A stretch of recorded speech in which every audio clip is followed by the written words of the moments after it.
Hey friends, quick message before we start. This is not a technical step-by-step checklist. This is the dialogue, exactly as if I'm sitting with you while painting the Gloom Sire, explaining why I made each choice and what was going through my head at the time. Alright, let's begin. So, as usual, I'm starting the Gloom Sire with a zenithal prime. Nothing fancy here. Black from below, gray from the sides, white from above. I've said this 1,000 times, but I'll say it again. Zenithal priming is not just about contrast, it's about thinking in light from the very start. And light is everything with this miniature. Understanding the Gloom Sire's nature. Before touching any paint, I want to talk a bit about what the Gloom Sire actually is. Lore-wise, this thing doesn't exist like a normal creature. It manifests from electricity, smoke, and sparks, slowly forcing itself into the physical world.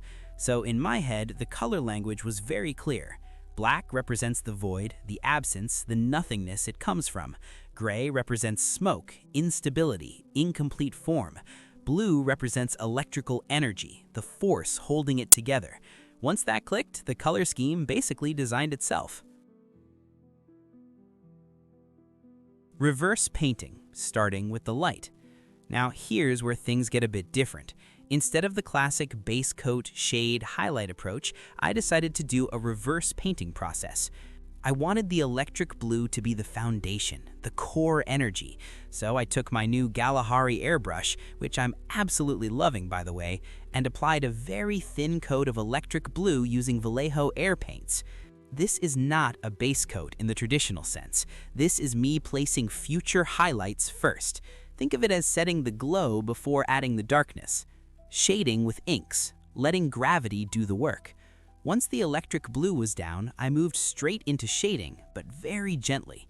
I started applying thin blue ink washes, letting them flow naturally into the recesses.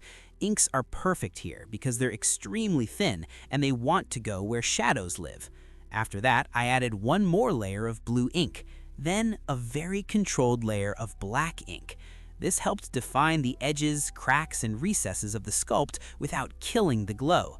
Once done, I took my airbrush for the final time on this miniature and gave very thin and controlled layers of blue and finally black to make the shading appear more natural by blending the colors together as much as possible.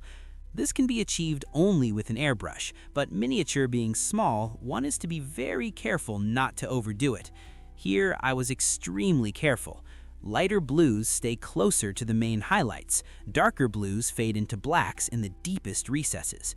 And honestly, the zenithal prime did half the work for me here. The miniature was already telling me where the light should be. The long part, hand highlighting. ×3. Now comes the time-consuming part. I painted 3 Gloom Sires, so everything you're seeing here, yeah, multiply that by 3. I switched to a short-haired flat highlighting brush, slightly loaded it with electric blue, the first base's highlight, then wiped most of it off on a paper towel. This step is crucial. Drying the brush slightly reduces moisture, gives you control, and lets the paint catch only on raised edges. I applied the paint lightly at first, barely touching the surface. As the brush lost more paint, I could press harder and really define the sharp edges and even flat edges in a much more controlled way that I could easily blend colors and keep a natural transition. This method lets you blend colors naturally, build transitions without harsh lines, and highlight flat surfaces smoothly. Pushing the energy, sky blue and white.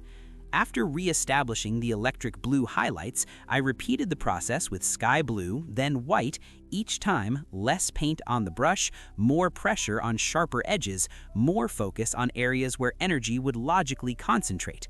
This created a very natural and blended transition, black to gray to blue to white. The smoke stays dark and heavy, while the energy feels violent, alive, and barely contained. Secondary details. Bones, horns, and reflections. Once the main body was done, I moved to the smaller details. The horns, talons, and teeth were painted with brown, bone, and white, classic bone recipe.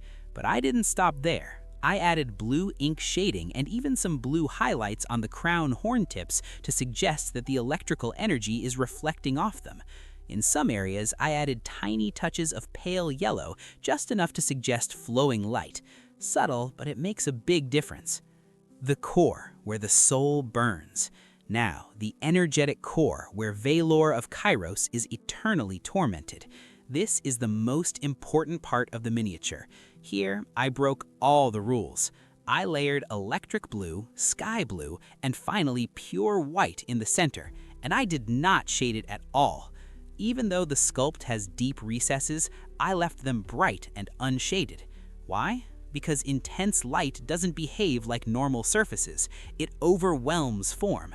Then the white core bleeds into the blues, but only the blues reconnect naturally through shading that power to the rest of the body. That's the illusion of pure energy that is so intense that it kills all the shadows around it. The base, letting the light spill.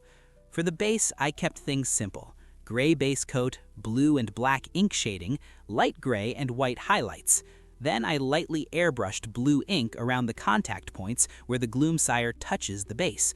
This makes it feel like the light is spilling outward, reflecting on stone, bones, and debris.